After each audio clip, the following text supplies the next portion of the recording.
అలుపెరుగక ప్రయాణించిన ఆ రథచక్రాలు విశ్రాంతిని కోరాయి. క్రీస్తు కోసం కరిగిపోయిన ఆ కంఠం ఇక సెలవంటూ ప్రకటించేసింది. అవిశ్రాంతంగా సాగించిన ఆ సేవా పోరాటం మరో తరం మాట్లాడుకునేలా ఉద్యమ కాగడ వెలిగించింది.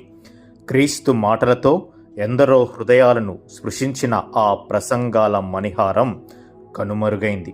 అవును, అజాత శత్రువుగా పేరుగాంచిన మన ముద్ద భాస్కర్ అన్న మహా నిష్క్రమణ ఎందరినో శోక సంద్రంలో నింపేసి ఒంటరిని చేశాయి. రండి, క్రీస్తు పరిచర్యలో రథసారథిగా, తోటి సేవకులలో అజాత శత్రువుగా పేరుగాంచిన మన సంఘ కాపరి ముద్ద భాస్కర్ అన్న జీవిత విశేషాలు చూసేద్దాం. పెదచెర్లోపల్లి మండలం ముద్దపాడు గ్రామంలో ఏప్రిల్ 14, 1972 సంవత్సరంలో ముద్దా పౌలు, ఎస్తేరమ్మ గార్ల దంపతులకు జన్మించిన రెండవ కుమారుడే ముద్దా భాస్కర్. నిజానికి వీరు కవలలు. అవును, భాస్కర్ అన్నతో పాటు మరో వ్యక్తి ప్రభాకర్ జన్మించాడు. కానీ అతనికి చిన్ననాడే పోలియో వ్యాధి బాధించడం ద్వారా తక్కువ వయసులోనే మృతి చెందాడు. అందుకే చిన్ననాటి నుండి కుటుంబంలో అందరికీ భాస్కర్ అన్న అంటే ఓ ప్రత్యేకమైనటువంటి శ్రద్ధ. అన్న ఐజక్, తమ్ముడు చిట్టిబాబు, చెల్లి లిల్లమ్మలకు ప్రత్యేకమైనటువంటి సహోదరుడు. ఇక తండ్రి ముద్దా పౌలు గారు వృత్తిరీత్యా టీచర్ కావడం వలన ఆయా ప్రాంతాలలో ఉద్యోగం చేసేవారు. వారు ఉద్యోగంతో పాటు సేవలో ఎప్పుడూ ముందుండేవారు. ఇక తల్లి ఎస్తేరమ్మకు చదువు లేకపోయినా ఇంటి పనులు, పొలం పనులలో అందవేసిన చెయ్యని చెప్పుకోవచ్చు. పిల్లలను క్రమశిక్షణతోనూ దైవ భయంతోనూ పెంచడంలో ఆమెకు సాటి ఎవరూ లేరు. చిన్ననాడు భాస్కర్ అన్న ఆటలకు వెళ్ళి వస్తే తన కోసం ఇష్టమైనటువంటి మాంసము, పుల్లనీరు ప్రత్యేకంగా తీసిపెట్టేదంటే ఈ తల్లికి తన కుమారునిపై ఎంత శ్రద్ధ ఉందో ఇట్లే అర్థమవుతుంది కదా. ఇక భాస్కర్ గారి యొక్క విద్యాభ్యాసం చిన్ననాడు 1 నుండి 5వ తరగతి వరకు తండ్రి కనుసన్నల్లోనే నడిచింది. 6 నుండి 10వ తరగతి వరకు గవర్నమెంట్ స్కూల్లో చదివారు. కానీ 10వ తరగతిలో 4 సార్లు తప్పడం వలన చదువు అబ్బదేమోనని సింగరాయకొండలోని ఓ కంపెనీలో చిరు ఉద్యోగంలో చేరారు భాస్కర్ అన్న. అలా ఉద్యోగం చేస్తున్న సమయంలో దేవుని మీద ఎక్కువగా ఆధారపడేటువంటి వ్యక్తి. అయితే ఒకరోజు అనుకోకుండా వారి తల్లి నుండి ఒక కబురొచ్చింది. అయ్యా, ఒకసారి ఇంటికి రమ్మని. హుటాహుటిన వచ్చాడు భాస్కర్ అన్న. ఏంటమ్మా ఇంతగా రమ్మన్నావు, ఏమిటి విషయం అని అడిగాడు. ఆ రోజు కుటుంబ ప్రార్థనలో తల్లి పక్కన కూర్చోబెట్టి చెప్పినటువంటి మాట, అయ్యా నీవు సేవకు వెళ్ళాలి అని. ఎందుకు అమ్మ ఇలా అడుగుతుంది అని ఆశ్చర్యపోయాడు భాస్కర్ అన్న. అప్పుడు అమ్మ అసలు విషయం చెప్పేసింది. చిన్నప్పుడు నీతో పాటు పుట్టినటువంటి బిడ్డ పోలియోతోటి బాధపడ్డాడు. అంత మాత్రమే కాదు, వాడు మరణించాడు. వాడు మరణించినప్పుడు నేను దేవుణ్ణి వేడుకున్నటువంటి మాట, అయ్యా నీవు గాని భాస్కర్ని బ్రతికిస్తే వాడిని దేవుని సేవకు సమర్పిస్తాను అని. ఈ మాటలు వింటూ ఉన్నారు భాస్కర్ అన్న మరియు వారి తండ్రి పౌలు గారు. అయితే వారి తండ్రి పౌలు గారు అస్సలు ఒప్పుకోలేదు. వాడు చేయలేడు, వాడు ఈ నిందలు, అవమానాలు ఎలా భరించగలడు అనుకుంటూ ఉన్నావు అని చెప్పేశాడు. ఉద్యోగానికి తిరుగు ప్రయాణమైనటువంటి భాస్కర్ అన్న హృదయం నిండా తల్లి చెప్పినటువంటి మాటలు బలంగా నాటుకుని పోయాయి. ఇక ప్రతిరోజు ప్రభుతో ఏకాంతంగా గడుపుతూ క్రీస్తు శిలువను తన భుజస్కంధాలపైన వేసుకొనుటకు సిద్ధపడ్డాడు భాస్కర్ అన్న. ఒకరోజు తల్లి, కుమారుడు ఉన్న విషయాన్ని పౌలు గారితో చెప్పగా వారు మారు మాట్లాడకుండా ప్రార్థనతో ప్రభువుకు సమర్పించేశాడు. ఇక వివాహం చేయాలి అనే సంకల్పంతో పౌలు గారి దగ్గర చదువుకున్న అట్లూరి ఆదాము, కృపమ్మ గార్ల కుమార్తె గ్రేస్ మేరీని వివాహం చేయాలని వారికి కబురు పంపడంతో వాళ్ళు ఎంతో సంతోషంతో వివాహానికి ఒప్పుకోగా జూలై 6, 1994 సంవత్సరంలో భాస్కర్, మేరీ గార్ల వివాహం ఘనంగా జరిగింది. 1995లోనే వీరిని దేవుడు దీవించి ఇజ్రాయెల్ అనే కుమారుణ్ణి బహుమతిగా ఇచ్చాడు. ఇక భాస్కర్ అన్న హృదయంలో రోజు రోజుకు పెరుగుతున్న సేవ భారం గమనించిన పౌలయ్య గారు భీమవరంలోని ఒక సంస్థలో సేవా తర్పీదుకై పంపారు. అక్కడ 1995 నుండి 97 వరకు బైబుల్ ట్రైనింగ్ పొందాడు. కానీ భాస్కర్ అన్న బ్యాప్టిస్ట్ సిద్ధాంతాలలో పెరిగిన వ్యక్తి మరియు బ్యాప్టిస్టులోనే పని చేయాలనే సంకల్పం బలంగా ఉండడంతో 1997లో తిరిగి వచ్చి రామాయపట్నంలో సెమినరీలో చేరారు. ఇక్కడే కొనిగిపోగు జెడ్సన్ పాస్టర్ గారి మనవడు జోసెఫ్ సిద్ధార్థతో పరిచయం ఏర్పడింది. కాలేజీలో భయభక్తులతో వాక్య పఠనం, ప్రార్థన యందు ఖచ్చితంగా ఉంటారని చెప్పేవారు భాస్కర్ అన్న స్నేహితులు. రామాయపట్నంలో సెమినరీ చేస్తూనే చిన్నాలవలపాడులోని సంఘాన్ని చూసుకునేటువంటి వారు. ఇక రామాయపట్నం నుండి రాగానే వారి తండ్రికి చేదోడు వాదోడుగా ఉంటూ పరిచర్యలో ముందుకు సాగేవారు. అంతేకాదు వారి మేనమామ పాస్టర్ పురుషోత్తం గారితో సైకిల్ మీద తిరిగి అనేక ప్రాంతాలలో సువార్త కూడికలు ఏర్పాటు చేసి సువార్తను ప్రకటించేటువంటి వారు వీరు. ఇలా కష్టిస్తున్నటువంటి తరుణంలోనే భాస్కర్ అన్న ఇంట్లో ఓ విషాదం. తన జ్యేష్ఠ కుమారుడు ఇజ్రాయెల్ నీళ్లలో పడి మృతి చెందాడు అని వార్త వచ్చింది. కుమారుని మరణాన్ని జీర్ణించుకోలేనటువంటి అన్న, ఇటువంటి పరిస్థితుల్లో నేను ఈ జ్ఞాపకాలలో ఇక్కడ ఉండలేను అని తెలంగాణలోని కాగజ్ నగర్లో తెలుగు బ్యాప్టిస్ట్ చర్చిలో పాస్టర్గా చేరాడు. దేవుడు మరలా వారిని దీవించి 2 కుమారులు 1 కుమార్తెను బహుమతిగా ఇచ్చారు. ఇంతలో తండ్రి పౌలు గారి నుండి కబురొచ్చింది. నా ఆరోగ్యం సరిలేదు, చేయవలసినటువంటి సేవ ఎంతో ఉంది అని. ఆ మాటలతో భాస్కర్ అన్న తన కుటుంబంతో తిరిగి ముద్దపాడు వచ్చి తండ్రికి అండగా ఉంటూ హాజీపురంలోనూ ముద్దపాడులోనూ కాపరిగా చేస్తూ వచ్చాడు. అలా పరిచర్య చేస్తూ వస్తూనే కనిగిరి మండలంలోని సేవను, బ్యాప్టిస్టు సంఘాలలోని పరిస్థితులను 1 సంవత్సరం తిరిగి ఆకలింపు చేసుకున్నాడు.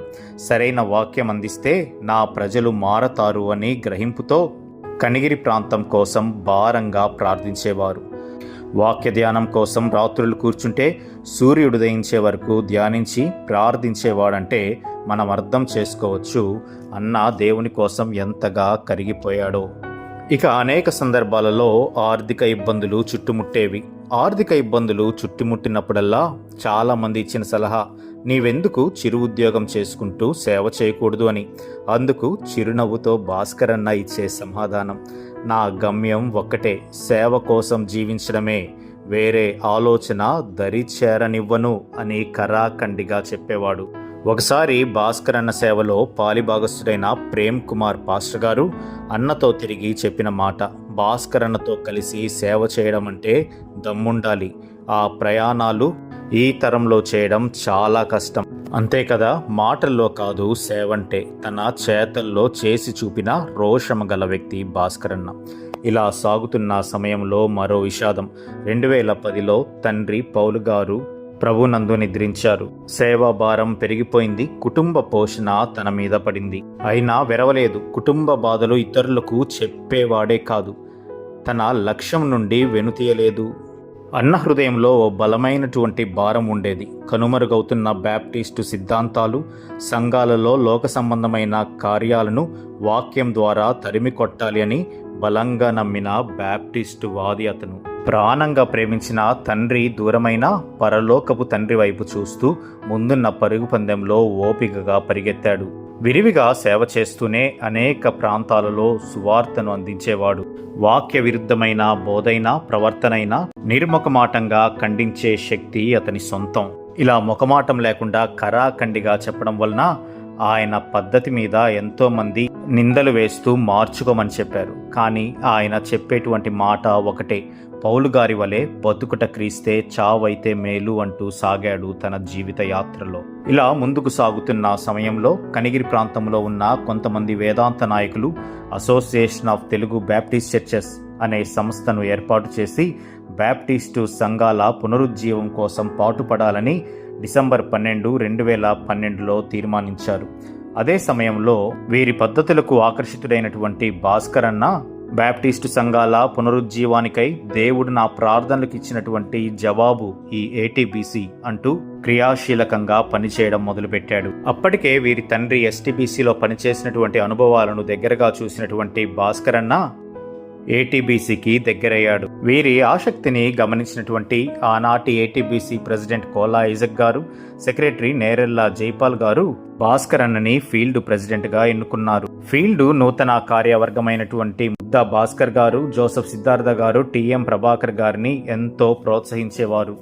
ఇది అదనపు బాధ్యతే అయినా దీని ఫలం అనేక సంఘాల సంస్కరణకు పునాది అని ఎరిగి అనేక ప్రాంతాలకు తిరిగారు.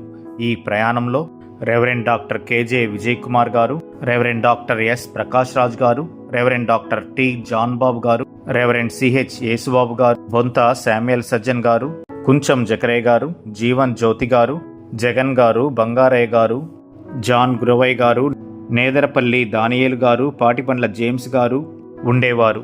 వీరి మధ్య ఉండేటువంటి అనుబంధం ఒక కుటుంబంగా ఉండేటువంటిది. అలాగే రాబోయేటువంటి సేవకులకు ఒక మార్గదర్శి అని చెప్పవచ్చు.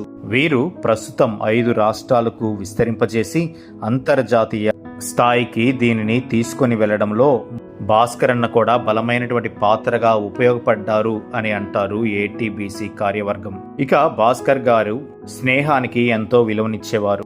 వారి స్నేహితుడు జగన్ గారు పొదిల్లో అనారోగ్యంతో హాస్పిటల్లో ఉన్నప్పుడు జోసెఫ్ సిద్ధార్థ గారు, భాస్కర్ గారు బైక్ మీద వెళ్లి వస్తుండగా భయంకరమైనటువంటి యాక్సిడెంట్ జరిగింది.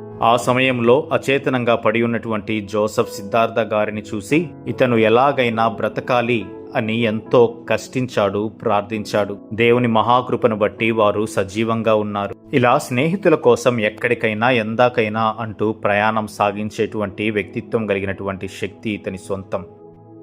ఎక్కడైనా ఏటీబీసీ మీటింగ్స్ జరిగితే వెంటనే అక్కడికి వెళ్ళిపోయేటువంటి వారు. ఏ మీటింగ్లో అయినా వారు కోరుకునేటువంటిది ఒకటే, వచ్చినటువంటి సేవకులందరికీ కడుపు నిండా భోజనం పెట్టాలి, వారిని గౌరవించాలి, ప్రేమించాలి అని చెప్పేవారు.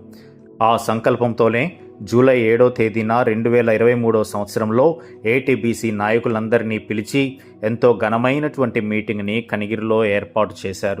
ఏ సమయంలో ఏ పాస్టర్ ఫోన్ చేసినా వారికి సలహాలు ఇవ్వడం, బోధనలలో మెలకువలు చెబుతూ అంతం వరకు వారిని ప్రేమించాడు.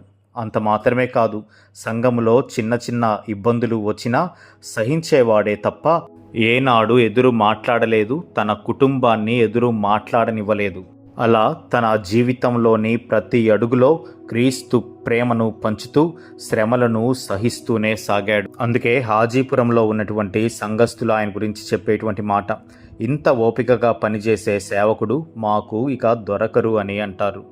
అలా తన జీవితంలోని ప్రతి అడుగులో క్రీస్తు ప్రేమను పంచుతూ శ్రమలను సహిస్తూనే సాగాడు. ఇక అన్నగారు వ్యక్తిగతంగా చిన్ననాటి నుండి మొకమాటం కలిగినటువంటి వ్యక్తి. 10 మంది ముందు నిలబడి మాట్లాడాలంటేనే సిగ్గుతో ఉండేటువంటి వ్యక్తి. కానీ వాక్యం గురించి, వాక్యం మీద ఉన్నటువంటి ప్రేమను బట్టి కరాఖండిగా ముక్కుసూటిగా మాట్లాడేటువంటి తత్వం కలిగినటువంటి ఆయన. అంతేకాదు, అన్నలో ఉన్నటువంటి ప్రత్యేకతలను ఒకసారి చూస్తే సందర్భానుసారంగా ప్రసంగాలను సిద్ధపాటు చేసుకోగలడు. నిమిషాలలోనే ప్రసంగాన్ని సిద్ధపరిచి చెప్పడం ఈయన ప్రత్యేకత. అలాగే హార్మోనీని, తబలాని, డోలక్ని, డ్రమ్ములను సునాయాసంగా సంఘాల్లో వాయించగలడు.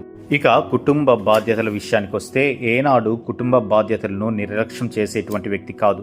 పెద్ద కుమారుడు సన్నీ ప్రతాప్కు వివాహం చేశాడు. రెండో కుమారుడు రాజ్ కుమార్ని ఉన్నతమైనటువంటి చదువు MBA చదివించాడు.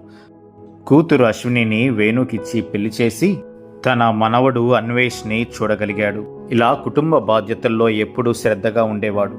పిల్లలు వారి తండ్రి గురించి చెప్పిన ఒకే ఒక్క మాట, మా నాన్న మాకు ఏ రోజు ఏది తక్కువ చేయలేదు అని. ఒక తండ్రికి ఇంతకంటే గొప్ప గౌరవం ఏముంటుంది?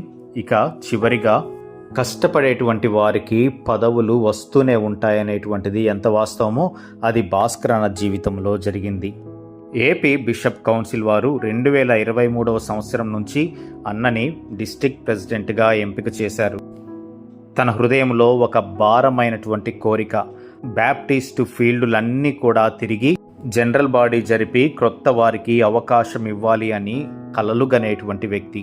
ఇలా జీవితాంతము ఒకే లక్ష్యంతో పనిచేస్తూ బ్యాప్టిస్టు పునరుజ్జీవనం కోసం కష్టించినటువంటి శ్రామికుడు ఇతను. ఇక చివరిగా ప్రభు పిలుపుకు తెలియకుండానే సిద్ధపడ్డాడు.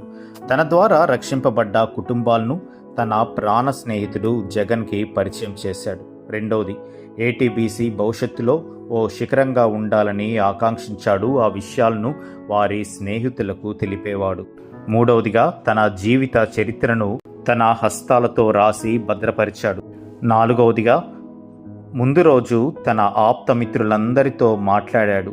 మరణించే చివరి క్షణం వరకు పరిచర్యలో కొనసాగాడు. అందుకే చిన్నిర్లపాడులో పనిచేసేటువంటి పాస్టర్ సాల్మన్ గారు చెప్పేటువంటి మాట, ఎవరి మీద ఆధారపడకుండా రోషంగా బతికినటువంటి అతి తక్కువ మందిలో భాస్కర్ గారు ఒకరు అంటారు. అలాగే చిన్ననాటి స్నేహితుడైనటువంటి గంధం ప్రేమ్ కుమార్ గారు విజయవాడలో ఉన్నప్పటికీ ప్రతిరోజు వారితో మాట్లాడేటువంటి వారంటే స్నేహానికి, పరిచర్యకి వీరు ఎంత ప్రాముఖ్యతనిచ్చారో మనకు అర్థమవుతుంది. మరణించే కొద్ది క్షణాల ముందు కూడా హాజీపురం వెళ్ళి ప్రార్థన చేసి వచ్చాడు. ఈ విధంగా చివరి క్షణం వరకు పరిచర్యలో కొనసాగుతూ ఒకటే ధ్యాస, ఒకటే లక్ష్యంతో బ్రతికి క్రీస్తు పనిలో కష్టించి అలసిపోయి అంతం వరకు నమ్మకంగా బ్రతికాడు. చివరిగా ఏప్రిల్ 26, 2024 ఆయన ప్రభు సన్నిధి చేరి పరలోకములో విశ్రాంతి తీసుకుంటున్నారు. ఇటువంటి గొప్ప దైవ సేవకుల యొక్క జీవితం ద్వారా స్ఫూర్తిని పొంది పరిచర్యను ఇంకా బలంగా ముందుకు తీసుకుని వెళ్దామా?